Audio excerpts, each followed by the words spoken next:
देखिए प्रश्न कर रहा है कि निम्नलिखित समांतर श्रेणियों का योग ज्ञात कीजिए, योगफल ज्ञात करना है। तो पहला समांतर श्रेणी यानी एपी जो दिया है 2, 7, 2,7, 12 ... 10 पदों तक कह रहा है कि एक समांतर श्रेणी है, ये 10 पदों तक जा रही है, ठीक है। तो उसी का योगफल ज्ञात करना है। तो पहले नोट कर लेते हैं क्या क्या दिया है। ए बराबर 2 और डी बराबर 7 में से 2 घटाएंगे क्या हो जाएगा 5 और यन बराबर बताइए क्या होगा 10। कह रहा है कि 10 पदों तक, तो जो यन होता है वो पोजीशन होता है, पदों की संख्या होती है। चलिए और क्या निकालना है, यस यन बराबर क्वेश्चन है। चलिए यस यन मतलब कि 10 पदों का योगफल यानी यस 10 बराबर जो दिया है पहले वाले सूत्र में भर दीजिए। यन बटा 2 है, फार्मूला में लिख रहा हूँ यन बटा 2 है, ठीक है। तो लिखेंगे 10 बटा में 2 फिर 2 गुणे ए का मान क्या है 2 प्लस यन माइनस 1, यन का मान 10 है यानी 10 माइनस 1 इंटू डी का मान 5। इसको हल कर दीजिए। देखिए 2 5 10, 5 2 दूनी के 4 प्लस 10 में से गया 9 और 9 का 5 में गुणा करेंगे तो 45, ठीक है। तो 5 गुणे 45 और 4 हो जाएगा 49। तो मल्टीप्लाई कर दीजिए, 5 9 45 होता है, 5 4 हासिल, 5 चौके 20 4 44, ठीक है। सॉरी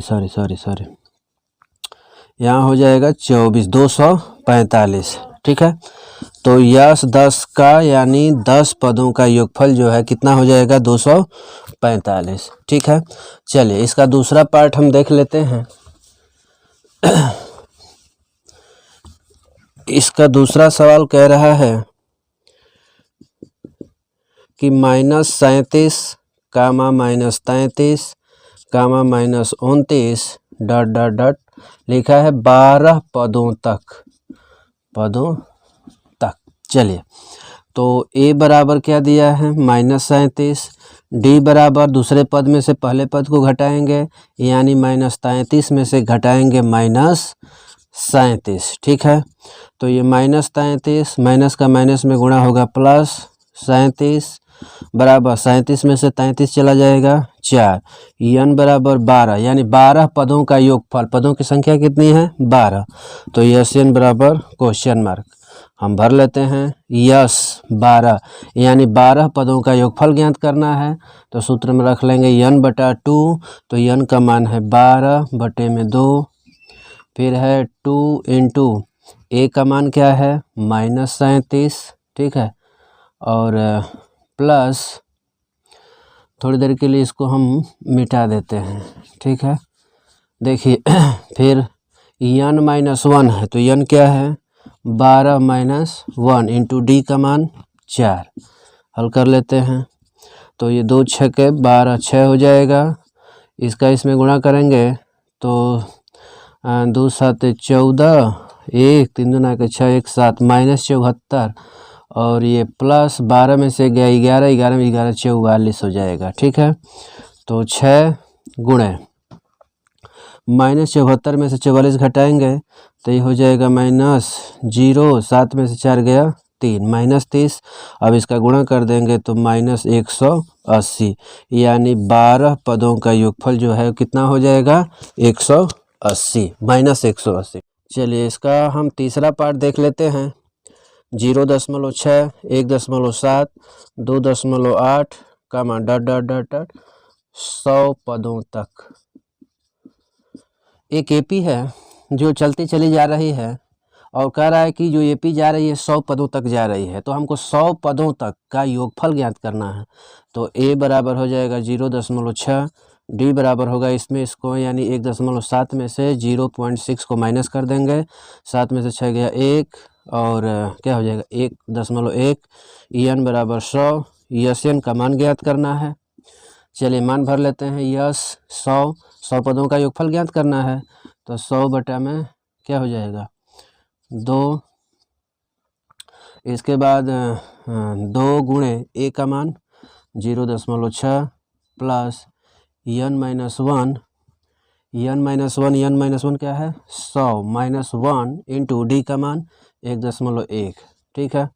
तो ये हो जाएगा 50 और ये हो जाएगा ये 1.2 हो जाएगा, 2 छः के 12 हो जाएगा, एक स्थान पर दशमलव लग जाएगा, ठीक। प्लस 100 में से एक गया 99 और गुणे 1.1, ठीक है। तो 50 1.2 प्लस इसका इसमें मल्टीप्लाई कर लेते हैं, 11 9 99 हो जाएगा, 9 हासिल और 11 9 99 और 9 108, यानी 108.9। इसको जोड़ लेते हैं, 9 2 11 1, ठीक है। और 1 8 1 9 1 10 का 0 हासिल 1, उसके बाद 1 फिर 1, ठीक है। एक अंक पर दशमलव लग जाएगा, ठीक है। इसका गुणा कर लीजिए तो ये हो जाएगा 0 0 तो जाएगा 0.5055।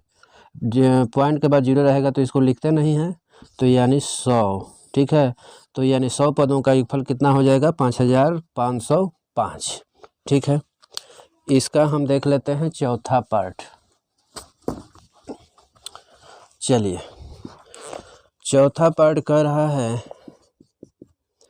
1/15, 1/12, 1/10, कामा करते करते करे 11 पदों तक, ठीक है।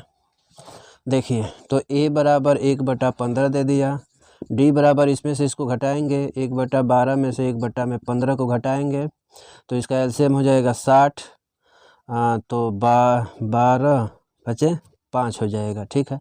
-4, तो 1/60। यन बराबर कितना पदों तक, 11 पदों तक। यन बराबर क्वेश्चन मार्क, ठीक है। चलिए, फार्मूला में भरते हैं, यस 11 बराबर 11/2, और उसके बाद थोड़ा इसको नीचे करते हैं, यस 11, तो 11/2, और उसके बाद हो जाएगा 2 गुणे ए का मान होगा 1/15, फिर प्लस फिर यन माइनस 11 -1 इंटू डी का मान क्या है 1/60, ठीक है। तो 11/2 ये हो जाएगा 2/15 प्लस 11 में से गया कि 10 और 10 गुणे 1/60, 0 से 0 ख़त्म, तो 11/2 और ये 2/15 प्लस अब ये हो जाएगा 1/6, तो 11/2 और ये 30 इसका एलसीएम ले लेते हैं, तो 15 दूना का 30, ये 4 प्लस ये 6 5 5 हो जाएगा, ठीक है। तो 11/2 गुणे 9/30, अब इसको कटा दीजिए, 99 क्या हो जाएगा 60, 3 से मल्टीप्लाई कर दिया जाए दोनों पक्षों में, 3 तिली के 9, 3 तिली के 9, 3 दूना के 6, तो यानी 33/20, ठीक है। अब 33 में 20 से भाग दे दिया जाए, तो 20 एकम 20,